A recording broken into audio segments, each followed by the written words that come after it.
چلے اسی تنخواہ میں سے جب بندہ بڑے بیٹے کی شادی کر کے بہو بیاہ کے لے آئے تو پھر بھی کام چلتا ہے، اور جب اس بیٹے کو اللہ بچے عطا کر دے تو اسی گھر میں، اسی آنگن میں، اسی چھت کے نیچے کام چلتا ہے، تو پھر تو مان جانا کہ چلانے والا تو نہیں، چلانے والا کوئی اور ہے۔ پھر تو مان جا کے چلانے والا کوئی تو اس وقت جب تنخواہ تیری لگی تھی تو کہتا تھا ابا ابھی میری شادی نہ کر، میں بیوی کو کیسے کھلاؤں گا؟ تو وہی شخص ہے جس کی چھت کے نیچے پھر 1.5 درجن پوتے بھی پل رہے اور گزارا ان کا بھی ہو رہا ہے۔ تو رزق کا ذمہ کس کا ہے؟ اللہ کا ذمہ۔ اب ہمیں پتہ ہے پہلی بات تو پریشانی اس لیے اتار دینی چاہیے کہ ذمہ ہمارا ہے ہی نہیں۔ اب دوسری بات یہ کہ ذمہ داری کس کی ہے؟ اللہ حکیم بھی ہے اور علیم بھی ہے، حکیم بھی ہے اور جانتا بھی ہے اور اسے پتہ بھی ہے کہ دینا کس طرح ہے۔ اب ہم پتہ کیا کہتے ہیں؟ کہتے ہیں وہ جو بندہ پجاروں میں بیٹھا ہے وہاں اسے نہیں بیٹھنا چاہیے تھا، اور میرا حق تھا۔ تجھے زیادہ پتہ ہے کہ اللہ کو؟ بول کے بتانا کس کو پتہ زیادہ ہے؟ کیوں جی؟ تو آپ اصل ٹینشن پتہ کب لگتی ہے؟ جب بندے کہتے ہیں نہیں وہ پجاروں میری تھی، میرا حق تھا۔ وہ جب گزرتی ہے نا پاس سے مہران کے تو مہران والا ٹینشن بڑی لیتا ہے، حالانکہ اللہ کو زیادہ پتہ ہے کہ وہ حق۔ ایک بات اپنے ذہن میں یاد رکھ لیں، رٹ لیں کہ جو میرے لیے بہتر تھا میرے رب نے مجھے دے دیا، اور بات ختم ہو گئی۔ بس وصل اچھا ہے نہ فراق اچھا ہے، یار جس حال میں رکھے وہی حال اچھا ہے۔ بس جو میرے حق میں بہتر تھا میرے رب نے مجھے، مسئلہ یہ ہے کہ تو اس پہ راضی ہونے کو تیار نہیں۔ حضرت علی کرم اللہ تعالیٰ وجہ الکریم نے میرے نبی پاک کی ایک حدیث بیان کی ہے، اور جناب علی جب یہ حدیث بیان کیا کرتے تھے تو حضرت مجاہد فرماتے ہیں یوں لگتا تھا کہ جیسے حضرت علی ہمیں ہر پریشانی سے نکال رہے ہیں۔ مولا علی شیر خدا رضی اللہ تعالیٰ عنہ فرماتے ہیں کہ مجھے میرے نبی پاک صلی اللہ علیہ وسلم نے ایک طریقہ دیا تھا ٹینشن فری ہونے کا۔ آپ فرماتے ہیں مجھے تو بڑا راس آیا ہے، تم بھی اگر کر لو گے تو تمہیں بھی فائدہ دے گا۔ کہا وہ کیا؟ حضرت علی کہنے لگے محبوب علیہ السلام نے فرمایا تھا لوگوں تم اللہ کے دیے ہوئے تھوڑے رزق پہ راضی ہو جاؤ، وہ تمہاری تھوڑی عبادت سے تم سے راضی ہو جایا کرو۔ بس تم 2 نفل بھی پڑھو گے تو اللہ راضی ہو جائے گا، تم 1 رکوع بھی سویرے اٹھ کے پڑھو گے تو وہ راضی ہو جائے گا، وہ تمہارے 313 درود شریف سے راضی ہو جائے گا، تم اس کے دیے ہوئے تھوڑے رزق سے راضی ہو جاؤ۔ ٹینشن اس لیے ہوتی ہے کہ ہم راضی نہیں جو اس نے ہمیں دیا ہے۔ وہ حال میں مزید کی جو دوڑ ہے نا، حال میں مزید کی، بے قدرہ کچھ قدر نہ جاتی، کیتی خوب تسلی ہو، دنیا دار پجاری زردے، کتیاں دے گل ٹلی ہو، بک بک روشن اکھیاں تکیو ویک حویلی کلی ہو، تے کوچ نصیر اساں جد کیتی پہ جانی تھر تھلی ہو۔ تو یاد رکھیں یہ جو ہے نا مصیبت کے مال آ کیوں نہیں رہا، وہ سامنے والا پلاٹ میرے گھر کے سامنے ہے گھر کے سامنے، پر رجسٹری میرے نام کیوں نہیں؟ یہ مصیبت سانس نہیں لینے دیتی۔ موٹر سائیکل کھڑی کرتا ہے نا جب آ کے دکان سے روٹی کھانے آتا ہے، دفتر سے گھر آتا ہے، کاروبار سے آتا ہے، تو جہاں موٹر سائیکل کھڑی کرتا ہے وہ ٹینشن بڑی ہے کہ کبھی میری ہو جائے نا یہ والی جگہ، تو میں یہاں بھی بورڈ لگاؤں اپنے نام۔ اس نے مالی پریشانی پیدا کی۔ تو جس حال میں ہے، کیونکہ تو نے اپنا یہ حال خود نہیں بنایا، جس نے بنایا ہے وہ بڑا بہتر جانتا تھا کہ تو اسی حال میں اسے اچھا لگتا ہے۔ تو اسے اسی حال میں، ایک بزرگ تھے تو ان کی طبیعت بڑی علیل ہو گئی، بیمار ہو گئے، تو اللہ نے آزمائش دی تو کیڑے پڑ گئے وجود میں۔ ایک کیڑا یہاں سے کھا رہا تھا، اللہ والے بڑے راضی رہتے ہیں اس کی رضا پہ، تو کیڑا یہاں کھا رہا تھا تو نیچے گر گیا، تو بابا جی نے اٹھا کے پھر وہاں رکھ لیا، کہنے لگے جب اس نے تیری ڈیوٹی مجھے کھانے کی لگائی ہے تو میں اس بات پہ راضی ہوں، تو نیچے کیوں گرتا ہے؟ بس ٹھیک ہے کھا، جب اس نے تجھے ڈیوٹی جو تیری لگائی۔ سالبہ بن عبد الرحمن ایک صحابی تھے، سالبہ غالباً، نبی پاک صلی اللہ علیہ وسلم کی خدمت میں آئے، کہنے لگے یا رسول اللہ صلی اللہ علیہ وسلم غربت بڑی ہے، میرے لیے دعا کریں اللہ زیادہ مال دے۔ تو محبوب صلی اللہ علیہ وسلم نے فرمایا تو جس حال میں اچھا ہے وہ تیرے لیے بہتر ہے، اس میں تو ہے وہی حال تیرے لیے۔ مشکل ہے نا یہ جواب سننا؟ کہتے پیر صاحب فلان جگہ سے تویز آیا، وہاں تو وارے نے آرے ہو گئے، تو آپ کے ہاں؟ تو میں کہتا ہوں یہ تویز دینے والا اگر تویز دے کے امیر بناتا ہے تو پہلے خود کیوں نہیں بنتا؟ یہ خود تو 150 کا تویز بیچ رہا ہے، اپنی بیچارے کی حالت یہ ہے۔ اگر اتنا ہی تویز اس کا چلتا ہوتا تو پہلے 5 جو پجارو اس کے دروازے پہ کھڑی ہو۔ عجیب چکر ہے اور عجیب جگہ لوگ الجھ گئے، سمجھتے ہی نہیں بات کو۔ یا رسول اللہ صلی اللہ علیہ وسلم دعا کر دے تو محبوب نے کیا فرمایا؟ فرمایا تو جس حال میں ہے نا وہ حال تیرے لیے بہتر ہے، اسی میں رہ۔ کہ نہیں حضور دعا کرے۔ فرمایا سال بعد تو باز آ جا۔ حضور دعا کرے۔ فرمایا تو باز آ جا۔ 2-3 دفعہ کا ضد کی، محبوب نے فرمایا جا پھر اللہ تجھے زیادہ پیسے دے گا۔ چند بکریاں خریدی، اتنی برکت ہوئی کہ بکریوں کے ریوڑ بن گئے۔ پھر کچھ بکریاں بیچ کے گائے خرید لی، ان کے بھی ریوڑ ہو۔ پھر کچھ اونٹ اونٹنیاں لے لی، ریوڑ ہی ریوڑ۔ پہلے 5 وقت مسجد میں آتے تھے، اب فجر اور عشاء رہ گئی۔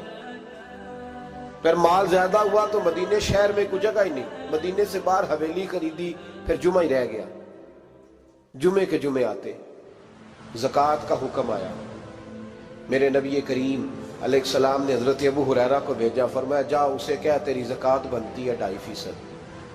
10 کروڑ روپیہ ہو تو کتنی زکوٰۃ بنتی؟ بھئی 1 کروڑ کی 2.5 لاکھ ہوئی نا، تو 10 کروڑ کی کتنی ہوئی؟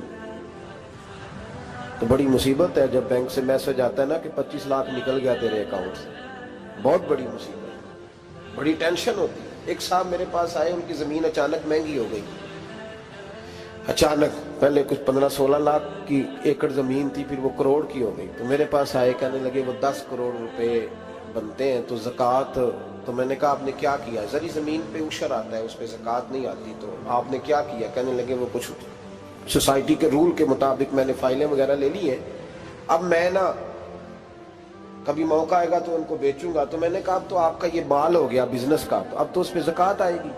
10 کروڑ پہ جب 25 لاکھ سنا تو کہنے لگے فوراً دینی پڑتی ہے کہ تھوڑی تھوڑی سے بھی کام چل جاتا ہے؟ تو میں ان کا چہرہ دیکھنے لگا، میں نے کہا نہیں وہ تو آپ کو پتہ ہے، ویسے حضرت عمر فرمایا کرتے تھے بانٹ کے نہ دو، کوشش کرو کسی ایک کو ہی دو، چلو کسی کا تو کچھ بن جائے، تو ایک کو ہی دینی چاہیے۔ کہنے لگے تو مطلب یہ ایسا ہی حکم ہے؟ میں نے کہا آپ کسی اور سے تحقیق کر لیں۔ اب یہ بھائی لیتے وقت نہیں تجھے ٹینشن ہوئی کہ 15 لاکھ کا کروڑ ہو گیا، تو اس وقت کبھی تو نے کہا کہ یا اللہ تو یہ کیسی سوچ ہے مسلمان، کس طرح کا اس کا؟ ہمارے ہاں جب کسی آدمی پہ حالات خراب ہوتے ہیں نا تو سب سے پہلے وہ اس طرح کرتا ہے کہ جو میں کہیں اللہ کے رستے میں دیتا ہوں پہلے اسے بند کروں۔ جس رستے تجھے آ رہا تھا پہلے تو نے وہ رستہ بلاک کیا۔ حضرت اسماء بنت ابی بکر صدیق کہتی ہیں میں حضور کو مسجد کے لیے، ادارے کے لیے، صحابہ صفہ کے لیے کچھ دے رہی تھی، تو میں نے گننا شروع کیا تو حضور مسکرانے لگے۔ حضور مسکراتے کیوں ہیں؟ تو فرمانے لگی، محبوب فرمانے لگے اسماء اللہ کے رستے میں گن گن کے نہ دیا کر، ورنہ وہ بھی تجھے گن گن کے دے گا، تو اس کے رستے میں بے حساب دے، وہ بھی تجھے بے حساب ہی عطا فرمائے۔ لیکن پہلے یہ والا پہلے دروازہ بند کرو، یہاں سے پیسے ختم ہو رہے ہیں، تو اس طرح کرنا بھائی۔ اس دفعہ سوٹ ذرا گرمیوں والے نہ خرید، لیکن جو تو اللہ کے رستے میں دے رہا ہے اسے دیتا رہے، لیکن ہم اپنا نقصان کرتے ہیں، زیادتی کرتے ہیں اپنے ساتھ۔ میں نے آپ کو پہلے بھی بتایا تھا پیار کی بولی ہے، پھر بولتا ہوں۔ ایک بڑے بڑے پیار والے دوست ہیں، ایک دفعہ مجھے کہنے لگے کہ آپ کئی دفعہ اعلان کرتے ہیں تو مجھے اچھا نہیں لگتا، اور آپ ادارہ بھی بہت زیادہ بننے والا ہے، بڑی چیزیں میں دیکھتا ہوں جو ہوں تو بڑا نظام اچھا ہو جائے، آپ دعا کریں اللہ مجھے پیسے دے تو میں بڑے سارے خرچ کروں گا اس کے رستے میں۔ تو میں نے کہا یا اللہ اسے 10 کروڑ دے، یہ 9.5 کروڑ تیرے رستے میں دے دے گا۔ تو چپ کر گیا، جس طرح آپ نہیں کر گئے سارے، چپ کر گیا وہ بھی۔ اس نے کہا جی نہیں جی انشاءاللہ کریں گے۔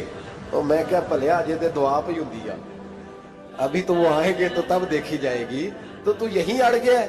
یعنی 9.5 کروڑ اللہ کے رستے میں خرچ کرنے کی دعا پہ بھی آمین کوئی نہیں کہتا کہ چلو آمین ہی کہہ دیں۔ تو میں کہا تینوں تے 50 لاکھ بچتا سی پیا، لیکن تو اس سودے پہ تیار ہے۔ جب یہ سوچ ہوتی ہے، یہ غلط سوچ ہے، یہ بات تو اگر تم مسکرانے والی، لیکن یہ سوچ صحیح نہیں۔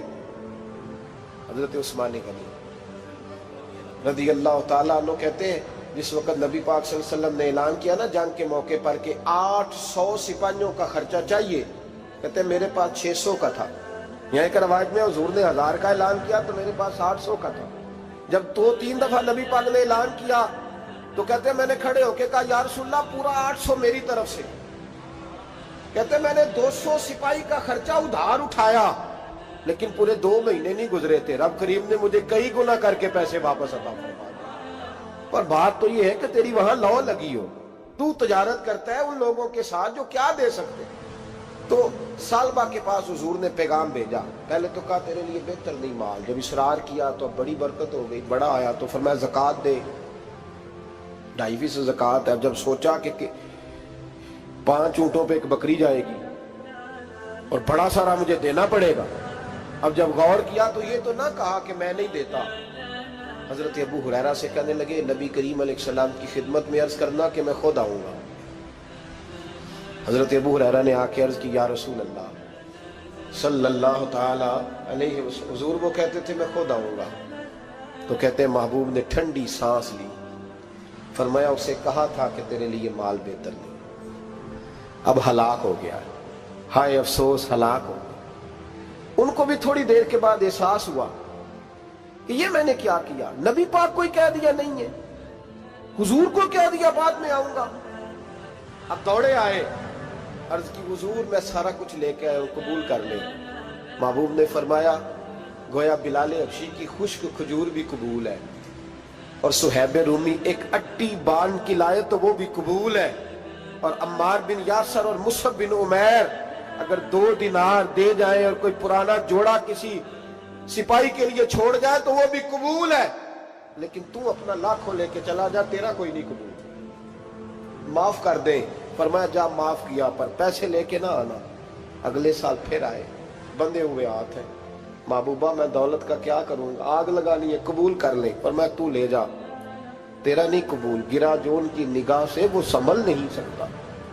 حضور نے وصال ظاہری کیا تو جناب صدیق اکبر کے پاس آئے، لاکھوں کا مال، ابو بکر قبول کر لو، تو جناب صدیق اکبر کہنے لگے اس کا کر لو جس کا نبی نے نہیں کیا، چل جا کوئی نہیں چاہیے۔ حضرت عمر کے زمانے میں قحط پڑ گیا، بارشیں نہیں ہوتی، غلہ نہیں ملتا، حالات خراب ہے، مالی طور پہ بحران آ گیا، غربتیں، مجبوریاں، تکلیفیں، آ کے روئے، عمر میرا قبول کر لو، مجھے معافی تو مل گئی تھی نا۔ فرمایا معافی اپنی جگہ پہ، پر جس کا مصطفیٰ نے قبول نہیں کیا۔ بہت سارے لوگوں کو پتہ ہی نہیں کہ ان کا قبول ہی نہیں ہوا، اور وہ الجھے ہوئے ہیں، انہیں خبر ہی نہیں کہ اصل بات کیا ہے۔ فرمایا جس کا مصطفیٰ کریم نے قبول نہیں کیا، اب ہیرے اور جواہرات بھی لے کے آئے تو بھوکے مریں گے، پر اس کا قبول، اس بات پہ راضی رہو، اس حال میں اللہ نے رکھا ہوا ہے، اس حال میں راضی رہو۔ یہ جو مصیبت ہے نا دیکھنی کہ وہ بھی میرے پاس، تمہیں کیا پتا، کبھی پوچھ تو صحیح اس سے وہ کس مصیبت کا شکار ہے، جو مالی طور پہ بڑا امیر ہے، تو اس کی طرف دیکھ کے اپنا دل برا کرتا ہے۔ بس جس حال میں رب نے رکھا ہے اس حال میں رہ۔ حضرت عثمان غنی کے زمانے میں تو وہ وصال کر گئے، لیکن بھائی تو جس حال میں تیرا رب تجھے رکھتا ہے اس حال میں رہ، تیری مالی پریشانیاں ختم ہو جائیں۔ میں نے پہلے بھی شاید آپ کو ایک دفعہ کہا تھا، میں تعلیم سے فارغ ہوا تو میرے ایک استاد اور میرے کچھ دوست کہنے لگے افریقہ آ جائیں آپ، بھائی بہت بڑا ادارہ ہے، اس کو چلائیں، اس کو سنبھالیں۔ میری والدہ سے میں نے کہا، اس طبیعت ہوتی ہے نا انسان کی، میرا بھی دل لگ گیا۔ میری اماں پڑھی نہیں تھی لیکن اللہ نے دانائی بڑی عطا فرمائی تھی، حکمت بڑی تھی، سیانی بڑی تھی۔ تو میں نے کہا اماں جی تو مجھے ساؤتھ افریقہ کی دعوت ہو رہی ہے تو آپ کیا کہتی ہیں؟ تو اٹھ کے میرے پاس آ گئی اور مجھے انہوں نے اپنے بازوؤں میں لے لیا، پھر میرا ماتھا چوما، کہنے لگی پتر میں تے وال بھی نہ پوٹ کے دیوا کسی نے، ہم نے دولت کا کیا کرنا، تو اللہ کا نام لے کے کہیں بیٹھ جا، رب کریم رون کے لگا دے گا، خیر ہو جائے۔ تو میرے بھائی یاد رکھیں ان چیزوں سے تھوڑا سا دیکھیں نا، قناعت کریں، جو اللہ نے دیا اس پہ راضی ہو جائے، اللہ بڑا مہربان ہے، وہ آسانیاں کر دیا کرتا ہے۔ تو یاد رکھیں میرے رسول کریم علیہ السلام نے ایک تو ہمیں درس یہ دیا ہے کہ تو سمجھ جا، قرآن نے ہمیں بتایا ہے کہ روزی تیری ذمہ داری نہیں، روزی کس کی ذمہ داری ہے؟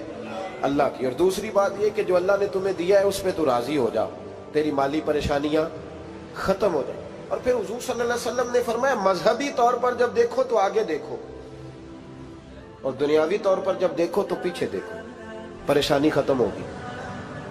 مذہبی طور پر جب دیکھو، جو 5 نمازیں پڑھتا ہے وہ تہجد پڑھنے والے کو دیکھے، اور جو تہجد پڑھتا ہے وہ اشراق چاشت پڑھنے والے کو دیکھے، اور جو بندہ اشراق اور چاشت پڑھتا ہے پھر اس کو دیکھے جو سارا دن مصطفیٰ پہ درود پڑھتا ہے۔